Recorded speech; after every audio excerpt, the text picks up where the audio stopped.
સ્વાગત છે મિત્રો તમારું મારી ચેનલ ધ મેટ્રિક ક્લાસમાં। આપણે આગળના વિડીયોમાં બહુપદી વિશે જાણકારી મેળવી હતી। ધોરણ 9 ચેપ્ટર નંબર 2 બહુપદી। આજનો વિડીયો બહુપદીનો જ છે આપણો, પણ ધોરણ 10 માટે ઇમ્પોર્ટન્ટ છે। ધોરણ 10 બહુપદી ચેપ્ટર નંબર 2।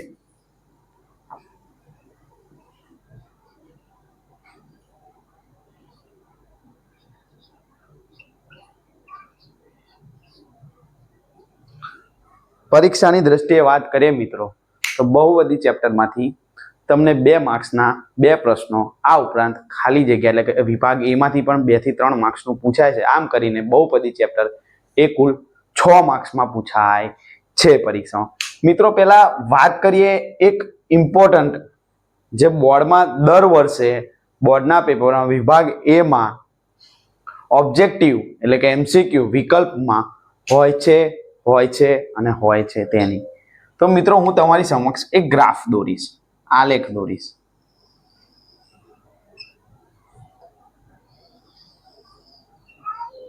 આગળના વિડીયોમાં શૂન્ય શું છે એ આપણે જોયું કે શૂન્ય એટલે શું કે x ની કિંમત। શૂન્ય એટલે શું થશે? x ની કિંમત। હવે મિત્રો વાત કરીએ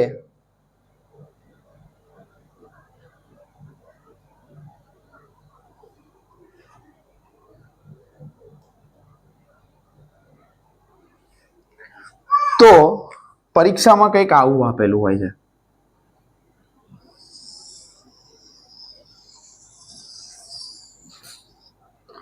અને તમને એવું જણાવવામાં કહ્યું હોય છે કે p ઓફ x ના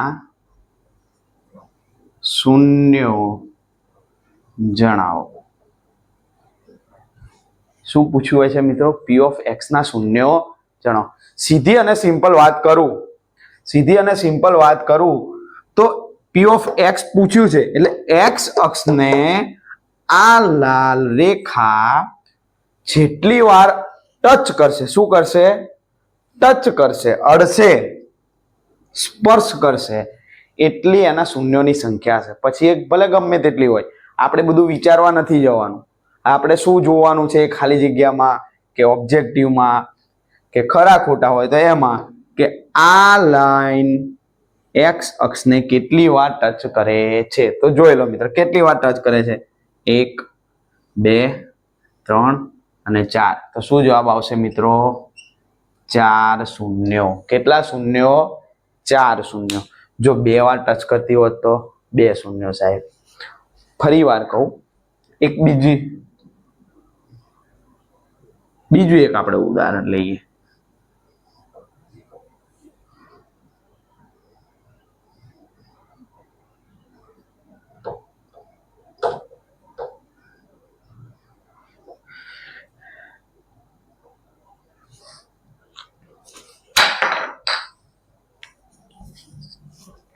ચાલો, કેટલી વાર ટચ કરે છે મિત્રો? 1 2 અને 3। તો આનો જવાબ હવે શું આવશે? 3। ખબર પડી મિત્રો? જો ડાયરેક્ટ એક પણ વાર જો એ રેખા સ્પર્શ ના કરે x અક્ષને તો એના શૂન્યોની સંખ્યા શું હશે મિત્રો? 0। બોર્ડની પરીક્ષામાં, તમારી પ્રથમ પરીક્ષામાં એટલે કે પ્રિલિમ્સમાં એક ઓબ્જેક્ટિવ અથવા તો એક ખાલી જગ્યા આ ફરજિયાત પૂછાશે। આવી એક ખાલી જગ્યા તમને ફરજિયાત બોર્ડમાં પૂછાશે, બરોબર? તમારું 2.1 આખું જોશો તો 2.1 આખું આનાથી ભરેલું છે, બરોબર? તો મને એ દાખલાના જવાબ કમેન્ટ કરજો કે પહેલામાં શું જવાબ આવે, બીજામાં શું આવે, ત્રીજામાં શું આવે, ચોથામાં શું આવે, બરોબર? કે સાહેબ હું આ ધોરણમાં ભણું છું, પહેલી ખાલી જગ્યામાં આવશે, પહેલા ઓબ્જેક્ટિવમાં એમ 6 દાખલા છે। કેટલા દાખલા છે મિત્રો? 6 દાખલા છે। આગળ વાત કરીએ, આપણે આગળના વિડીયોમાં જોયું હતું। શરૂઆત કરીએ 2.2 થી। સ્વાધ્યાય 2.2। સ્વાધ્યાય 2.1 સમજાવ્યું, એક આલેખ તમને સમજાવ્યો। એમાં x અક્ષને જે લાઈન જેટલી વાર અડશે એટલી વાર એ ટચ કરે છે મિત્રો. ખ્યાલ આવી ગયો? એ આપણો શૂન્યની સંખ્યા શું આવશે? તો જેટલી વાર એક્સ અક્ષને ટચ કરે એ આવશે. આગળ વાત કરીએ સ્વાધ્યાય 2.2, જેમાં આપણને એવું કહ્યું છે કે શૂન્યો શોધો. 2.2 નો દાખલા નંબર 1 તથા તેમના વચ્ચેનો સંબંધ ચકાસો. સૌપ્રથમ મિત્રો શૂન્યો શોધીશું. આપણે જે આપેલું છે એના શું શોધીશું? શૂન્ય. શરૂઆત કરીએ દાખલા નંબર 1 થી. પહેલો દાખલો જોઈએ મિત્રો, x વર્ગ માઇનસ x માઇનસ 8. તમારો દાખલા નંબર 2.2 નો પહેલો છે x વર્ગ માઇનસ 2x માઇનસ 8. સાહેબ હવે શું કરીશું? પહેલા એ સમજી લો. આને કહીશું પ્રથમ પદ, આને કહીશું બીજું પદ અથવા તો મધ્યમ પદ, અને આને કહીશું અંતિમ પદ. પ્રથમ પદ, મધ્યમ પદ અને અંતિમ પદ. હવે આપણે 8 અને પ્રથમ પદનો જે સહગુણક હોય એનો ગુણાકાર કરીશું. તો અહીં કંઈ નથી એટલે શું થશે? 8 એકા 8. એને સાઈડ પર લખી દઈશું. સમજો મિત્રો, સમજવા જેવો દાખલો છે.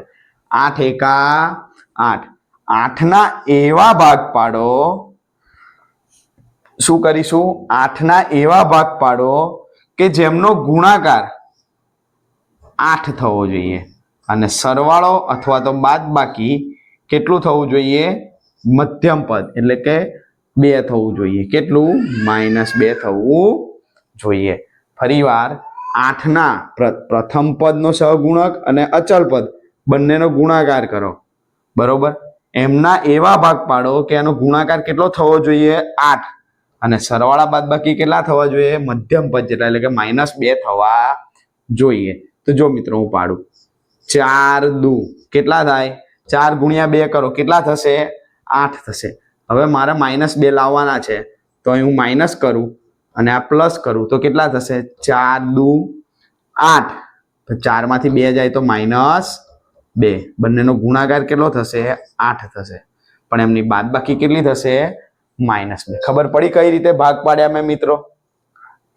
હવે આ જે 2x છે એની જગ્યાએ હું મૂકી દઈશ 4 અને 2. બાકી બધું એમનું એમ. તો x વર્ગ એમનો એમ. 2x ની જગ્યાએ શું મૂકવાનું છે? -4. x છે તો આપણે x મૂકીશું વત્તા 2x ઓછા 8. 8 એમના એમ, x વર્ગ એમના એમ. 2 ની જગ્યાએ ખાલી આપણે આ બે જે ભાગ પાડ્યા એ બે ભાગ મૂકી દીધા છે.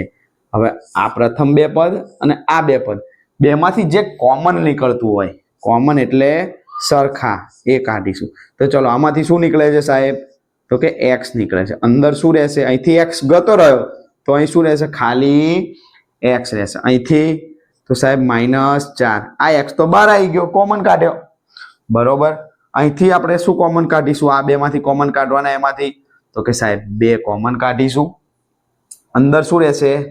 x રહેશે. ઓછાના ઓછા 2 કોમન નીકળી ગયા એટલે કેટલા રહેશે? 4. સાહેબ કેમ ના 4 રહ્યા? તો 8 છે એના ભાગ પાડો તો 4 દુ 8. 2 બહાર કાઢી દીધા તો અંદર શું રહ્યું? ખાલી 4. એ 4 મેં અહીં લખી દીધા. જો આ બે કૌંસ હંમેશા તમે જ્યારે કોમન કાઢશો તો સરખા આવે. જો સરખા ના આવે તો સમજી લેજો આપણે ક્યાંક ભૂલ કરી છે અવયવ પાડવામાં. હવે આ અને આ એક કૌંસમાં લખી દે x વત્તા 2 અને આ બંનેને એક જ વાર લખીશું x -4. બોલો ખબર પડી? હવે આ બંને પદોને આપણે 0 આપી દઈશું. શું આપી દઈશું? 0. કેમ? કારણ કે જ્યારે બહુપદીની શરૂઆત કરી અહીંથી ત્યારે બધું શું હતું? 0 હતું. બંનેને આપણે શું આપી દઈશું? 0. તો x વત્તા 2 બરાબર 0 અને બીજું શું થશે? x -4 બરાબર 0. ખબર પડી? હવે જુઓ, આ બાજુ 2 વત્તા બરાબરની પેલી બાજુ જશે તો ઓછા. તો x બરાબર -2. આ આપણું શૂન્ય મળ્યું. x ની કિંમત એ આપણું શું છે? શૂન્ય. બીજું જોઈએ x -4. આ બાજુ -4 બરાબરની પેલી બાજુ જાય તો +4. તો x બરાબર 4. હા આપણને બીજું શૂન્ય મળ્યું. ચલો મિત્રો ખબર પડી? આ શું મળ્યું હજુ સુધી? હજુ આપણે ખાલી શૂન્ય જ શોધ્યા છે. શું શોધ્યું છે? શૂન્ય જ શોધ્યા. તેમના વચ્ચેનો સંબંધ ચકાસવાનો છે. શું ચકાસવાનું છે? તેમના વચ્ચેનો સંબંધ. તો સાહેબ આ સંબંધ કઈ રીતે ચકાસવાનો? તો જુઓ મિત્રો, જ્યારે સંબંધ ચકાસવાની વાત આવે, આ જોઈ લો પહેલા તમને ખ્યાલ આવી જાય પછી આપણે એનો સંબંધ ચકાસીએ. ચલો રેડી? ઓકે. આટલે સુધી આપણે શૂન્ય શોધ્યા. હવે સંબંધ ચકાસીએ.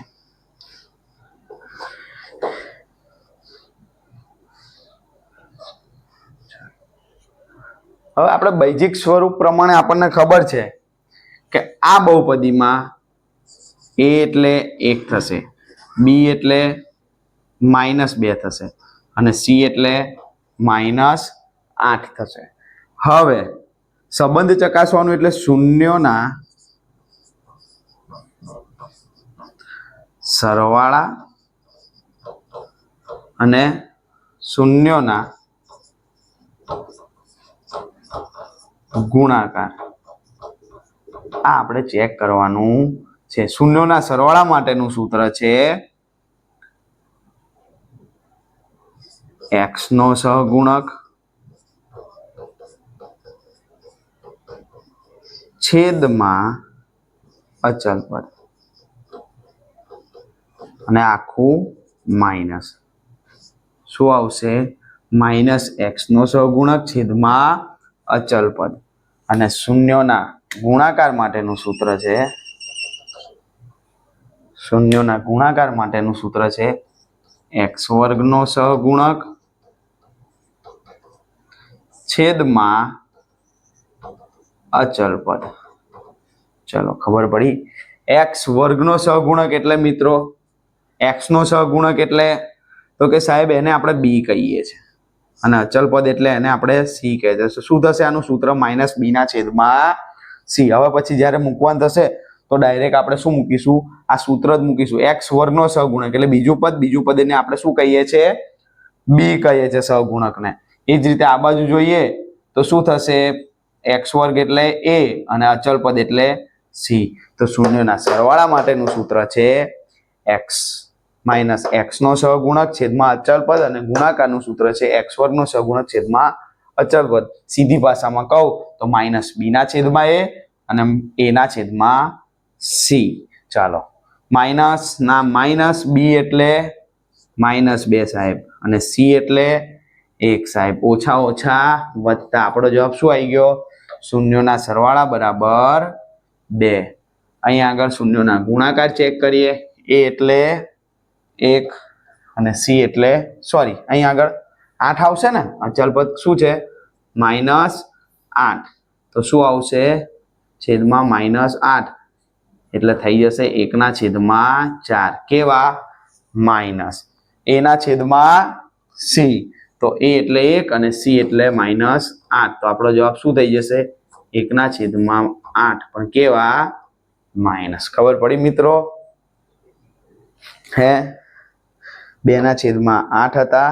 4 દુ 8 એટલે છેદમાં રહેશે 4 પણ કેવા? માઇનસ. આ આપણે શું ચકાસ્યું મિત્રો? શૂન્યો વચ્ચેનો સંબંધ ચકાસ્યો. જ્યારે તમે શૂન્ય શોધ્યા આપણે એનો કરીશું શૂન્યો વચ્ચેનો સંબંધ તો પણ એનો જવાબ શું આવશે? આ જ આવશે. ચલો મિત્રો ખ્યાલ આવ્યો. આગળ વધીએ બીજા દાખલા તરફ.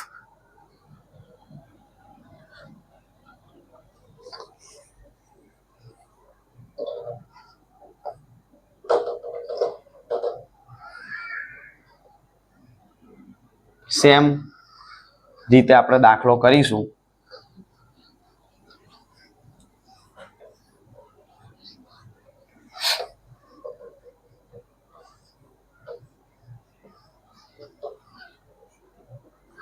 બોર્ડની પરીક્ષામાં આવા 2 દાખલા પૂછાય છે મિત્રો.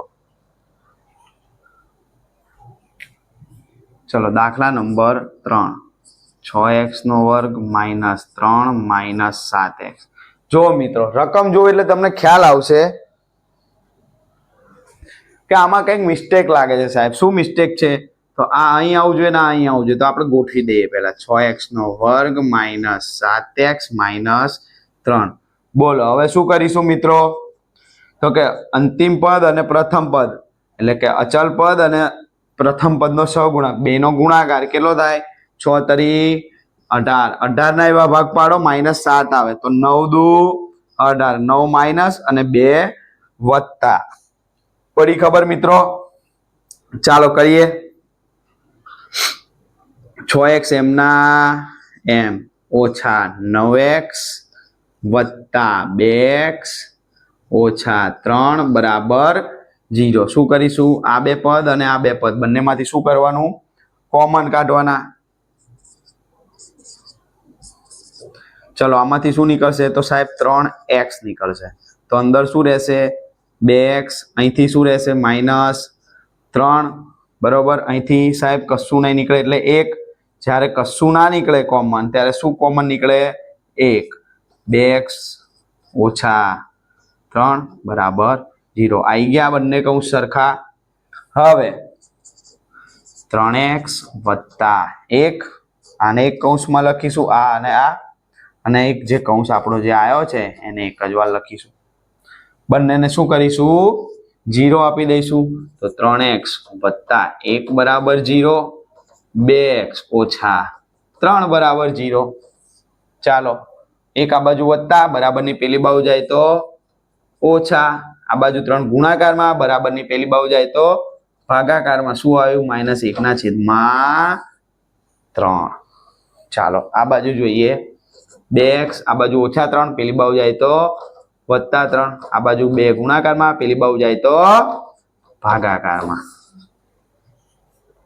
હવે આના જે શૂન્યો વચ્ચેનો સંબંધ છે એ મિત્રો તમારે ચકાસવાનો છે કે શૂન્યોના ગુણાકાર અને શૂન્યોના સરવાળા. સૂત્ર શું મૂકીશું? a/c અને આનું શું આવશે? -b/c. બરોબર. શું આવશે તમે ચેક કરીને મને કહેજો. આ a થશે, આ b થશે અને આ c થશે. બરોબર. કમેન્ટ કરજો શું જવાબ આવે છે. આપણે આગળ દાખલામાં વધીએ.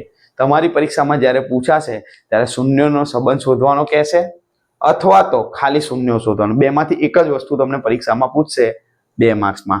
ખાસ કરીને આ અવયવો 2 પૂછાય છે. 2 દાખલા અવયવો પાડવાના પૂછાય છે. જો ચેપ્ટર નંબર 4 જોશો દ્વિચલ સુરેખ સમીકરણ, તો એમાં પણ અવયવો પાડવાનું આવે છે. એટલે એમાં પણ અહીં સુધી તો પ્રોસેસ સરખી જ કરવાની છે. અહીં સુધી પ્રોસેસ કેવી કરવાની છે? સરખી જ કરવાની છે મિત્રો. પણ ખાલી આટલું વધારે આમાં કરવાનું છે. આવા બોર્ડની પરીક્ષામાં ટોટલ 3 દાખલા પૂછાય છે. કેટલા દાખલા પૂછાય છે? 3. 2 માર્ક્સના 3 એટલે તમે ગણો કેટલા માર્ક્સ થયા? 6 માર્ક્સ થયા. કરવાનું શું? સેમ, ખાલી ચેપ્ટર અલગ છે, બીજું કશું છે નહીં. 6 માર્ક્સ આ અને 3 માર્ક્સ બીજી ખાલી જગ્યા. 9 માર્ક્સ આપી શકે છે. આટલી વસ્તુ તમે શીખો, આટલું શીખવાનું છે અને તમને 9 માર્ક્સ મળે છે મિત્રો. તો કોને ના શીખવું હોય? હે, જો તમને 9 માર્ક્સનું આટલું આવડી ગયું એટલે આપણું પેપર બોર્ડમાં 80 માર્ક્સનું ના હોય ભાઈ. કેટલા માર્ક્સનું હોય? 71. કેમ સાહેબ? તો કે 80 માંથી મને 9 માર્ક્સનું તો આવડે જ છે, તો બધા માટે 80 માર્ક્સનું, પણ મારા 9 તો આવી જ જવાના છે એટલે મારા માટે 71 માર્ક્સનું પેપર આવશે. ચાલો, તો આવા અવયવ પાડતા તમને આવડી જશે. હવે જ્યારે 2 પદ આપેલા હોય, 2 પદ, ઓનલી 2 પદ જોઈ લો મિત્રો. t² -15. બરોબર. દાખલા નંબર 5. t² -15. આમાં શું કરીશું? પેલું તો 3 પદ હતા તો આપણે શું કરતા હતા? ભાગ પાડતા હતા ને એવું કરતા. તો આમાં શું કરીશું? ધોરણ 9 નિત્યસમ યાદ છે? a² -b². શું ભાગ પડે? તો સાહેબ એક વખત વત્તા, એક વખત ઓછા. ખબર પડી મિત્રો? એક વખત વત્તા, એક વખત ઓછા. પણ સાહેબ અહીં તો b² છે, અહીં b² આપેલો નથી. તો કશું નહીં, ના આપેલો હોય તો આપણે બનાવી દેવાનું. વર્ગમૂળમાં 15 કરી દો અને એનો વર્ગ કરી દો. જો વર્ગમૂળમાં 15 નો વર્ગ, ટોપીનો વર્ગ. શું કહેવાય? ટોપીનો. આને આપણે શું કહીશું? વર્ગમૂળને ટોપી, ટોપીનો વર્ગ, ટોપી નીકળી જાય, ટોપીનો વર્ગ, ટોપી નીકળી જાય. ચાલો હવે થઈ ગયું આવું સ્વરૂપ. એને શું કરીશું? ભાગ પાડી દઈશું નિત્યસમ પ્રમાણે. તો એક વખત વત્તા એટલે ટી ઓછા વત્તા વર્ગમૂળમાં 5 અને ટી ઓછા વર્ગમૂળમાં 5 બરોબર. 0 આપી દઈશું બધાને, આને ને આને 0 આપી દઈશું. તો શું થશે? ટી વત્તા વર્ગમૂળમાં 15 બરાબર 0, ટી ઓછા વર્ગમૂળમાં 15 બરાબર 0. વર્ગમૂળ 15 આ બાજુ વત્તા, પેલી બાજુ જાય તો ઓછા. તો ટી બરાબર ઓછા વર્ગમૂળમાં 15. આ આપણું પહેલું શૂન્ય આવ્યું. ટી બરાબર આ બાજુ ઓછા, પેલી બાજુ જાય તો વત્તા વર્ગમૂળમાં 15. તો આપણો જવાબ શું આવશે? એક વખત ઓછા 15 અને એક વખત વત્તા 15. બોલો મિત્રો, તમને ખબર પડી આ દાખલામાં? હે તો હું એક દાખલો આપું. હા સાહેબ આપો ને. તો x વર્ગ ઓછા 3, આનું મને આ રીતે સોલ્યુશન લાવી અને શૂન્ય જણાવવાના છે. મોઢે આવડી જાય સાહેબ. હવે તો અમને શું આવશે જવાબ? તો કે જો અહીં 15 હતા તો વર્ગમૂળ 15 વત્તા ને વર્ગમૂળ 15 ઓછા, તો અહીં શું આવશે? વર્ગમૂળ 3 વત્તા ને વર્ગમૂળ 3 ઓછા. ગણતરી કરીને મને કહેવાનું છે. ચલો મિત્રો, ખબર પડી? તો આવા જ વિડીયો અને આ સ્વાધ્યાયના આગળના દાખલા આપણે નેક્સ્ટ વિડીયોમાં લઈને આવીશું. તો મળીએ મારા નેક્સ્ટ વિડીયોમાં. જય ભોલે.